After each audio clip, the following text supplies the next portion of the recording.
I am Caribbean, je suis Aurélie Joachim.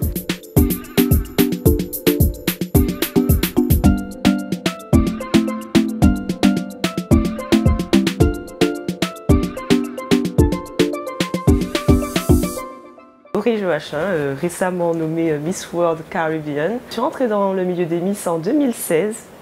Un peu par hasard, après un premier shoot que j'ai fait pour mes 18 ans, c'était un cadeau, j'y avais posté sur Instagram et puis mon amie de l'époque qui est Morgane Edwige, avec qui j'ai fait de l'athlétisme, m'a dit mais tu devrais te présenter à Miss Martinique. Ma maman faisait des défilés, mon papa aussi défilait, mais j'étais un petit peu réservée donc c'était pas quelque chose imaginable pour moi et du coup ils m'ont poussée parce que justement ils voulaient que j'ai un peu plus confiance en moi. C'était pas un rêve de petite fille comme j'aime dire avant, au contraire je me moquais même des Miss, hein.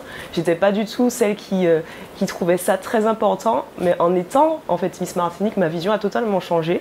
J'ai vu qu'en fait on a un impact et justement c'est ce que je veux aujourd'hui vraiment porter. C'est par exemple avec mon association Maison Lambou avoir un impact sur la santé mentale, déstigmatiser ce domaine qui est tabou. Et puis je pense que c'est ça aussi le rôle d'une Miss, c'est pas uniquement l'apparence et puis la beauté, c'est vraiment qu'est-ce que tu fais pour ta communauté. La petite Aurélie, il y avait deux choses.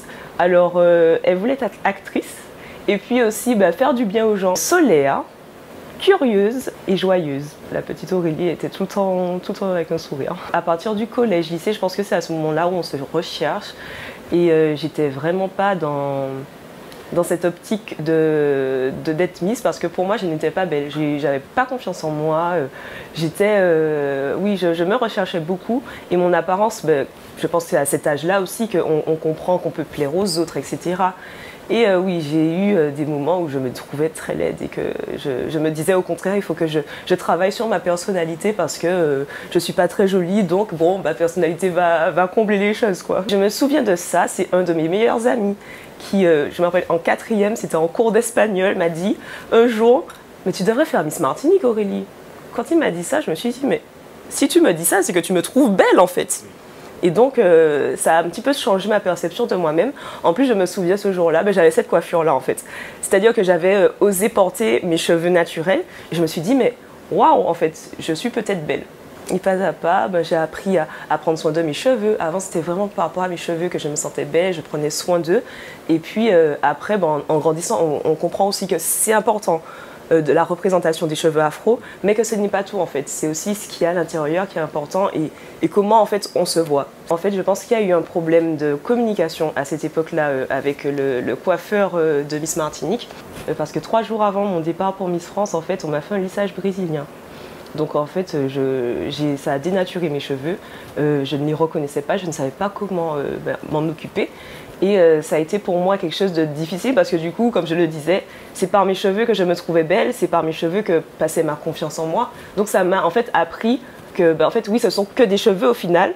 Et qu'est-ce que toi, tu peux proposer?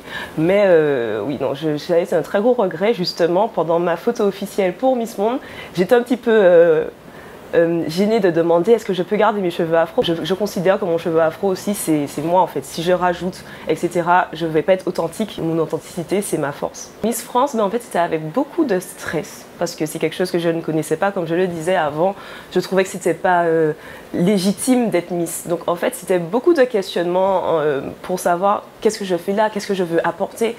Et je n'étais pas prête pour cette aventure de Miss France. J'ai vécu cette première expérience en tant que Miss comme un échec à Miss France parce que j'étais dans le monde un peu sportif, donc on s'entraîne pour faire des performances, mais il y a des choses que c'est uniquement le sport, c'est par rapport à tes capacités. Sauf que en fait, être Miss, c'est pas du tout savoir que défiler, sourire, etc. Il y a aussi ce que tu proposes, ce que ta personnalité, et ça, je l'avais pas mis en avant. Je l'ai vécu comme un échec parce que à l'époque, c'était une compétition. Je me suis dit, mais en fait, j'ai mal abordé cette première expérience. Mais justement, c'est pour ça que après j'ai voulu aussi rentrer dans le comité pour faire comprendre aux filles que c'est pas du tout une compétition, que c'est vraiment une aventure humaine en fait, c'est ça. J'étais toujours étonnée que 5-6 ans après, en fait on me disait il faudrait que tu te représentes à une élection parce qu'on comprend pas ce qui s'est passé, tu nous as marqué, on a aimé ton authenticité, etc. En 9 ans, ma conception de la Miss a changé.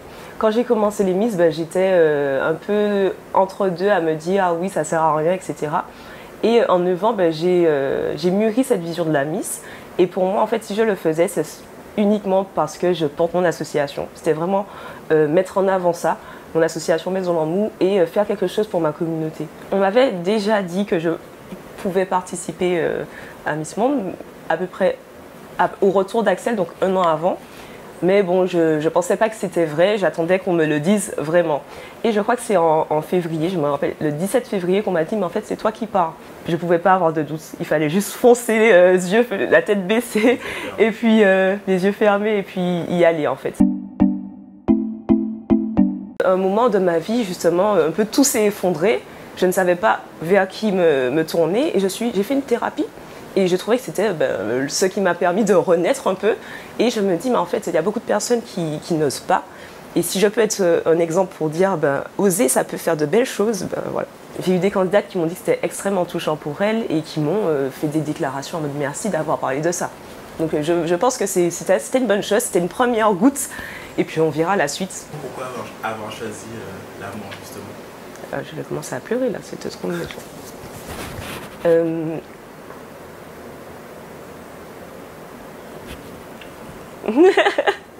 Ça représente beaucoup de choses.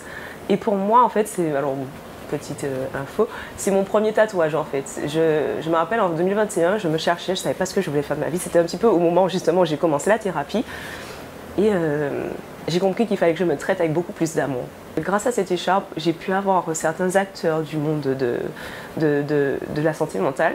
Et du coup, je suis en train de préparer avec eux le premier village de la santé mentale en Martinique, en racontant aussi mon histoire. Donc je suis à la fois marraine de l'événement et aussi co-organisatrice avec Maison Lambou.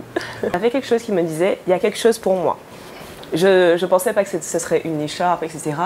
Mais que ça revienne 9 ans après, pour moi, il y aurait eu quelque chose. Je ne savais pas quoi. Et justement, en fait, chaque jour, je me réveillais en me disant il y a quelque chose pour toi, vas-y, donne-toi à fond. Et il y a eu tellement de choses pour moi. Déjà dans l'aventure, j'ai rencontré des personnes extraordinaires. J'ai rencontré une Martiniquaise à Telangana. J'aurais jamais cru pouvoir exceller, que ça soit dans le sport challenge ou bien même le talent. Ça m'a touché énormément. Vraiment, j'ai vécu une aventure qui m'a nourrie. Je pense pas qu'on s'attendait à ce que la Martinique brille autant. Déjà, en plus, dans la Caraïbe, on ne connaît pas forcément la Martinique, on ne sait pas la situer. J'ai eu des camarades justement qui me disaient « mais c'est où la Martinique ?» alors qu'elles sont aussi dans l'arc antillais. Et puis aussi, moi, je suis assez introvertie, discrète, je ne parle pas de tout ce que je fais. J'ai été championne de Martinique de saut en hauteur, donc oui, je sais faire du sport. J'ai fait plus de 13 ans de danse moderne jazz, donc en fait, j'ai tout ça qui fait que j'en parle pas forcément et ça m'a aidé à justement faire briller mon île. J'aime la scène. J'ai fait 13 ans de danse. Voilà, je suis une autre personne. En fait, ce que j'aime bien dire, c'est que je fais les choses avec intention. C'est ça.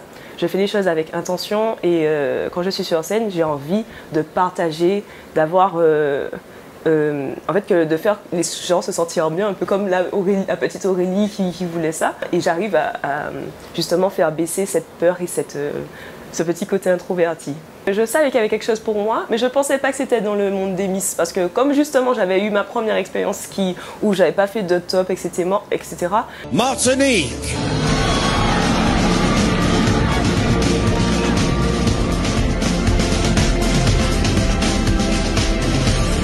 Je pense que ça s'est vu, comment j'étais un petit peu choquée de voir que plus ça avançait, plus j'allais dans les tops.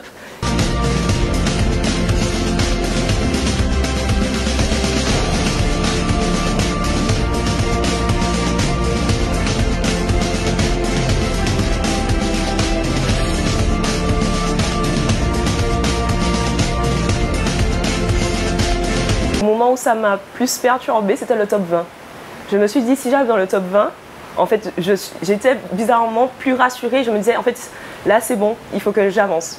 Je vais le dire quand même. En fait, j'ai vu, avant qu'il annonce Martinique, j'avais vu sur son papier qu'il avait écrit Martinique. Donc, à ce moment-là, je me suis dit, en fait, ma fille, maintenant, il faut que tu parles en anglais. Donc, j'étais en train de réviser un petit discours rapidement parce que j'avais parlé en premier. Et du coup, en fait, j'étais tellement concentrée que quand il a dit Martinique, je savais déjà et j'étais vraiment focus sur qu'est-ce que je vais dire, mon discours, comment le dire, etc. Congratulations, Martinique. You're our first qualifier. J'ai eu 9 années pour m'instruire sur le monde des Miss. Typiquement, quand je suis partie à Miss France, le comité avait pas vraiment de ligne directrice. C'est-à-dire que j'avais certains membres qui me disaient A, d'autres qui me disaient B, d'autres qui me disaient C. Donc je ne savais pas où aller, sur quel pied danser. Donc j'étais un petit peu perturbée à ce moment-là. J'ai mené mon projet de A à Z toute seule. J'étais vraiment pas livrée à moi-même. J'ai eu quand même de l'aide du comité et de l'aide de certaines personnes qui travaillent avec le comité. C'était pas la robe que je devais porter pour la finale, mais en fait je me suis dit mais t'es caribéenne, c'est ce que les gens aiment. Je porte celle qui ressemble à l'océan en fait.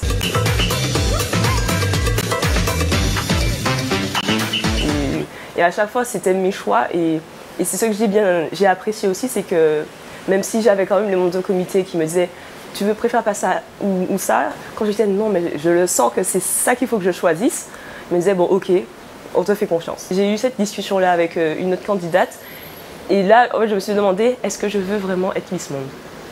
C'était la question parce que je ne l'avais jamais réellement imaginé. J'ai eu une coach de développement personnel avec qui on faisait de la visualisation et à aucun moment j'arrivais à avoir la couronne sur ma tête.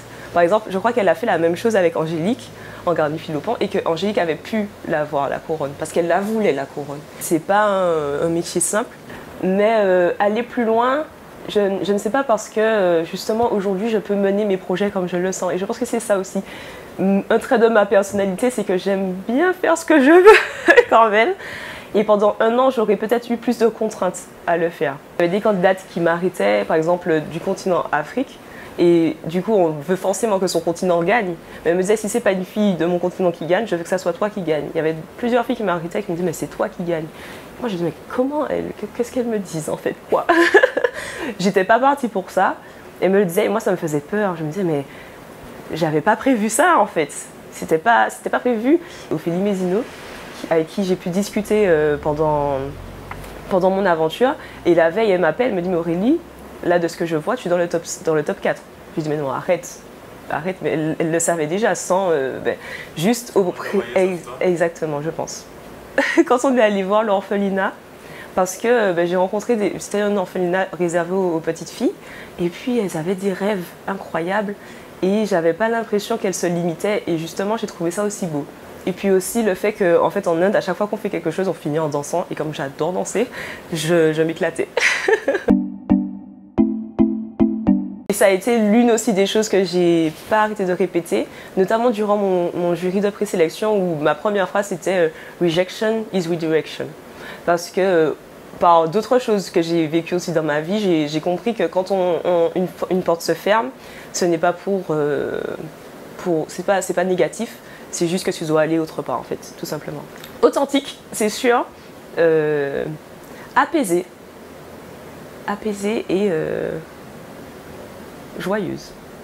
Si j'avais un mot pour la Aurélie d'il y a 10 ans, ce serait que, en fait, de croire réellement en tes rêves, totalement. Que c'est possible, c'est atteignable. Que tu n'es pas différent. En fait, ta différence, c'est ta force. Ouais. Aujourd'hui, en fait, je suis qui je suis et puis je ne peux pas changer. Et elle ne comprenait pas comment j'arrivais à avoir ce niveau de calme et d'apaisement. Et je pense que c'est ça, c'est que en fait, de se dire que ce qui arrive pour une raison, que si c'est pour moi, c'est pour moi, si c'est pas pour moi, ok. Et qu'en fait, de toutes les façons, chaque jour, je le vis à fond parce que je l'ai décidé. Alors, j'ai eu la chance d'avoir mon père qui est venu jusqu'en Inde pour me voir. Ah ben, ça va me faire pleurer encore. Je suis... ah oui.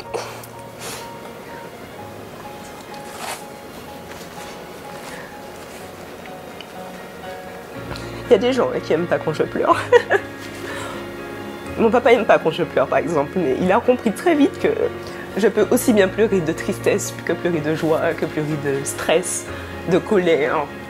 C'est juste une retranscription de mes émotions, en fait. Et je pense qu'en réalité, on pense que c'est surtout les mères qui sont à fond sur tout ce qui touche les Miss. Bon, ma mère aime beaucoup ça, le monde des Miss. Mais je pense que mon papa a voulu toujours me protéger et justement, que ça soit à Miss France Ouais, Miss Monde, il a toujours été là. Et du coup, il était là lorsque je l'ai eu. Et du coup, il a vu l'écharpe en premier. Et ma maman était très très très heureuse. Elle a toujours rêvé de faire Miss, mais par rapport aux convictions religieuses de sa famille, elle n'a pas pu. Et donc j'espère que par moi, elle vit un peu cette aventure-là aussi. Et puis voilà, quoi, c'était énorme. Il n'y a pas que ma famille qui était heureuse. Je pense que toutes les personnes qui ont fait aujourd'hui qui je suis étaient déjà présentes à l'aéroport et en plus m'ont envoyé beaucoup d'amour. J'aime pas le mot revanche parce que je trouve qu'il y a une connotation négative. Donc oui, on peut le voir comme une revanche, mais je pense que en fait c'est une nouvelle personne. Comme je dis, la thérapie, pour revenir sur Maison en Mou, il y avait une Aurélie avant, il y avait une Aurélie après, qui a décidé de voir la vie autrement. Donc on va dire que c'est une nouvelle expérience, tout simplement, avec beaucoup plus de données, de connaissances sur le monde. Mais j'aurais pas dit revanche parce que j'ai aussi, en fait, ça m'a fait plaisir aussi de participer à Miss France. J'ai pas d'animosité envers tout ce qui s'est passé. C'est juste que c'est un calling, comme on dit, c'est un nouvel appel en fait. Voilà, c'est tout. Le nouvel appel d'une Miss. Je pense que l'amour de soi, c'est être fier de soi et en fait, je sais pas si c'est être fier de soi ou c'est d'accepter en fait le fait qu'on soit pas parfait. Le fait qu'on soit, c'est ça, le courage d'être vulnérable. C'est ça. On te dit que j'aime beaucoup une conférencière qui s'appelle Brittany Brown, qui a étudié en fait la confiance en soi et qui a dit en fait, elle a compris que ça n'a rien à voir avec le courage ou être vaillant, c'est en fait être vulnérable. Et je pense que c'est ça, c'est de pouvoir être authentique pour moi, la vulnérabilité aussi. C'est-à-dire que chaque facette de soi est ok et est une facette qui a le mérite d'exister. Et que même si ça ne colle pas à une vision qu'on a actuellement, c'est important. Je pense que c'est ça l'amour de soi. De se dire, ok, c'est pas parce que tu corresponds pas à un moule que c'est pas bon. C'est toi. Ok. Ouais. Merci à toi. Merci beaucoup.